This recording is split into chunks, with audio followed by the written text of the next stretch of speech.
Hey Frank, Paul here. We just got unloaded and we got, of course, here's the bad news up here. We're gonna basically strip your entire deck on the inside of, these are called covering boards. We may strip the entire deck just to make sure that we've got consistency. Haven't really got decided on that, but the other things are the numbers on the side are vinyl, so they're on top, so they'll be an easy change. And I just wanted to point out to you, there was some other numbers below here at one time or another. You can see a little red right in here. Looks, and a little red right in here. A little bit of different font. So these look, and I don't know what we got going on here. Oh, it looks like maybe there was a place where there wasn't any stain. But anyway, so like a stain holiday here, or maybe some of the varnish and stain pulled. I bet that was it when the previous set of numbers was taken off. So you can see these numbers pretty well hide what was on there before, but what was on there before, it does still show through just a little bit. So I think these numbers are too small too. They're supposed to be 3 inches. So we'll get your new numbers on there. This is like no big problem. But we also discovered that at some point this hook actually beat on these planks as well. So we're going to strip this plank, this plank, this plank, this plank, and this small section of plank right here, which disappears into the painted section. And so we're going to strip this one back to here, and this plank will strip back to here, and this other plank will strip to here. And what I wanted to impress upon you is there is some variation in color naturally between, for example, here's already variation between this plank and this plank. There's a color variation, maybe a different tree, different forest when the boat was built, or this plank sometime in its life might have been replaced. We also have variation between the two planks right here. I hope it's showing up in the video. The sun is bleaching out my screen on my camera, but hopefully it's showing the variation in color between here and here. The other thing that we noticed, we've got some looks like with some runs, looks like we got a little crack in this plank here, but let's see. And then this one, I mean, there's just there's almost no variation in color right here. So that's what we're going to shoot for, is to not have any color variation. But again, that's actually inherent on the boat. I mean, you can see this plank didn't get damaged, but you can see the variation between the color in this plank and this plank, for example. So I just wanted to point those things out to you, kind of manage expectations. I don't want you to see the variation and think that we did that.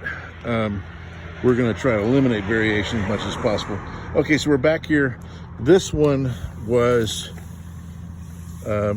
painted on and then covered with varnish, so we have a smooth finish here.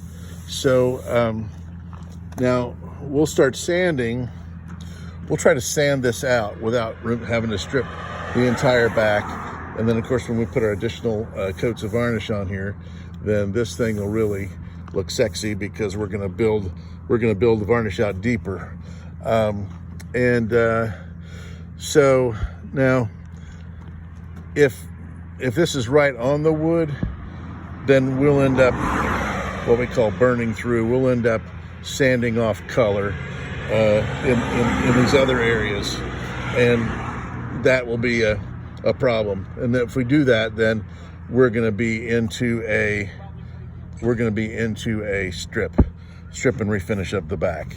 But we're going to try to do it without doing a strip and refinish. We're going to try just to get this off without and put our time on there without a strip and refinish. Other things that'll will improve is there's some tear out down here. There's tear out. I know exactly what did that. It was a hand plane. And there's some tear out in this plank right here that we will build up. It'll still have that appearance, but it won't reflect light in a different direction. It'll still look more like a mirror.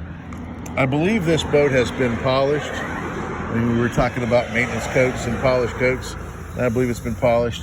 You'll also, I don't know if you can see this right here. There's an indentation or a scratch right here. And these things all happen, you know, we got some, they might have backed into a dock or something like that. We got some dock rash on the other side. It's not serious, but there's some dock rash up here by the bow. On this side. Now this side didn't get any damage from the hook. So that's the good news. But we've got, oh, there was just something stuck on it. Let's see, where did I see the dock rash? Oh, right here we've got some scratching, some dock rash. Right here is an indentation from the dock.